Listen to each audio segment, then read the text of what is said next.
Para hablar de números y cifras ya está con nosotros Juan Pablo Lucumí. Bienvenido, Juanpa. Así es, aquí estamos para hablar de números. Juan Pablo, empezamos hablando de China y también de su sólido crecimiento económico que tuvo en los primeros 3 meses de este año, y eso pese a la guerra en Medio Oriente. Elena, es la primera revisión del año que muestra cuál podría ser la senda de China para 2026. Su nivel de PIB es su primer examen y fue bastante positivo. El dato de crecimiento del PIB entre enero y marzo, que cubre el periodo justamente del inicio de la guerra en Medio Oriente, fue mejor de lo esperado por los analistas. Enero y febrero fueron de importantes ventas para China y marzo específicamente tuvo una baja, pero no dañó el panorama completo. Con ese contexto, la Oficina Nacional de Estadísticas de China mostró un PIB creciendo a un ritmo de un 5% respecto al mismo trimestre del año anterior, y es una cifra que representa 5 décimas más que los últimos 3 meses del año pasado, cuando no había complicaciones en el estrecho de Hormuz y China estaba en pleno apogeo de ventas navideñas, como pues está el resto del mundo. Con este sólido 5% al alza de China, hay que decir que da declaraciones muy orgullosa. Frente a situaciones complejas, el Comité Central del Partido Comunista de China ha incrementado oportunamente sus esfuerzos de regulación y control macroeconómico, ha implementado políticas macroeconómicas más proactivas y eficaces, ha aprovechado plenamente las ventajas significativas de cadenas industriales y de suministro estables y de fuertes capacidades de apoyo en China, ha respondido eficazmente a los cambios externos, ha resuelto riesgos externos y ha promovido una recuperación económica estable. Ahora, Juan Pablo, dijiste que las ventas de enero y marzo salvaron a Beijing de tener cifras más bajas en este primer trimestre. ¿De qué se trata? Pues justamente porque en febrero inició ese conflicto, el 28 de febrero, y es marzo el que tiene esas complicaciones. La imagen es muy diciente con este gráfico que muestra cómo ese motor exportador de China se ralentizó bruscamente en marzo. Esta línea de tendencia recogida con información oficial de aduanas de China muestra cómo los envíos salientes, es decir, las exportaciones de China, solo crecieron un 2,5% en el tercer mes del año. Es un nivel bajísimo si se compara con el aumento de casi el 22% que tuvo entre enero y febrero. Ahí hablamos de 2 cifras, mientras que ahora hablamos de una sola. Ese 2,5% en exportaciones es un nivel tan bajo que no alcanzaba a China hace 5 meses, pero tampoco alcanzó las expectativas de los analistas que tenían en consideración las afectaciones por la guerra en Medio Oriente. Pese a todo eso, hay que decir que China le resta importancia a el impacto de la guerra en su economía. Actualmente el petróleo representa menos del 20% del consumo energético total de China, mientras que el papel del carbón como garantía de respaldo se ha reforzado, representando más del 50%. En los últimos años, nuevas fuentes de energía como la eólica y la solar se han desarrollado rápidamente y la proporción del consumo de energía no fósil ha aumentado. El impacto global de las fluctuaciones en el mercado internacional del crudo en el mercado chino es relativamente pequeño.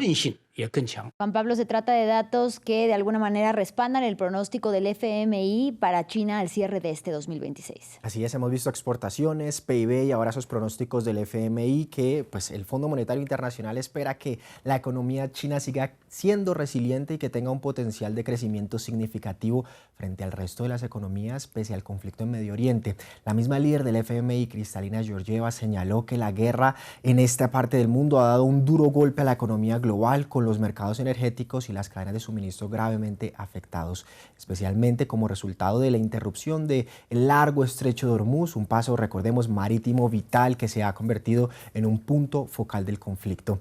Pero indicó que China se destaca frente al resto. Miremos esta imagen. De hecho, aunque el fondo recortó solo 1/10 su previsión de crecimiento para China, lo cierto es que el gigante asiático avanzaría un 4,4% este año, muy por encima de Estados Unidos, de la eurozona también, que tiene un marginal 1,1%, y también mucho más que Medio Oriente y Asia, que solo avanzaría un 1,9%. Aunque hay que decir que se ve ese realce de China frente al resto, lo cierto es que China es su propia competencia, y este dato del 4,4% sería el crecimiento más bajo del PIB desde 1991. Incluso también se alcanza el 5%, sigue siendo muy bajo. Así que tampoco es de tanto orgullo esta cifra puertas adentro de Beijing, pero vamos a escuchar la perspectiva del FMI. Observamos resiliencia en su economía. China has great potential.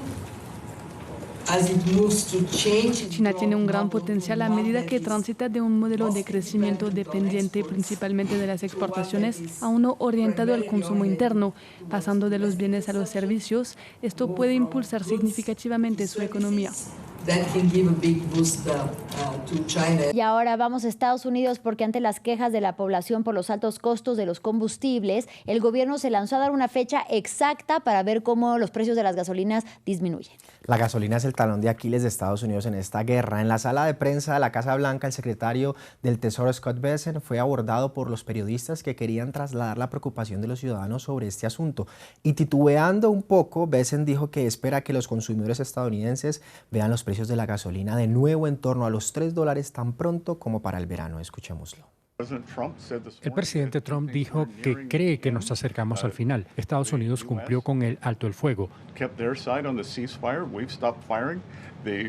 Hemos dejado de disparar. El estrecho de Hormuz no se ha reabierto por completo, así que ya veremos. Y soy optimista de que durante el verano veremos gasolina con un 3 delante más pronto que tarde.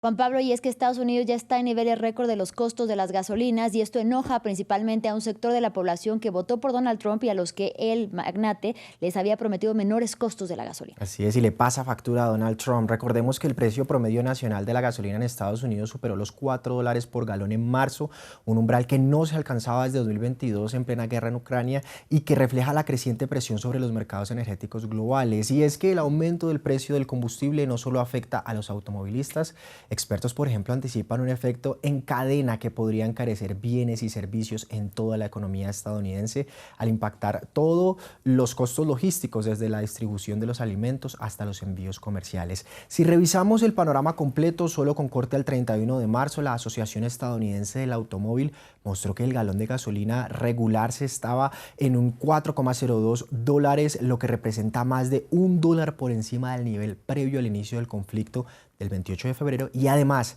se trata del mayor aumento mensual registrado por la organización. Mientras tanto, el diésel, clave para el transporte de mercancías, alcanza un promedio de $5,45 por galón frente a los $3,72 previos a la guerra. Hay gente que dice que es demasiado ya exacerbado estos niveles de la gasolina. Y vamos a finalizar con la cifra del día. 2.000 empleados que suprimirá el medio de comunicación británico BBC para reducir costos duramente o en el escenario de los 3 años próximos. Se trata de la mayor ola de despidos en un grupo audiovisual público en por lo menos 15 años y además borraría cerca del 10% de su plantilla. Previamente hay que decir que la cadena había anunciado su intención de reducir sus costos en un 10% sin revelar su impacto en la institución británica, que atraviesa un periodo complicado tras la dimisión de su director general y la demanda por difamación de Donald Trump por la difusión de un montaje engañoso sobre el mandatario estadounidense. La crisis en los medios internacionales, por supuesto. Y después también del recorte de Washington Post, hay que ver cómo sigue este escenario. Claro que sí. Muchísimas gracias, Juan Pablo Lucumí, por la información económica. Ha sido un placer, Elena. Para nosotros y gracias también a ustedes por su compañía. Pausa y en breve regresamos con más.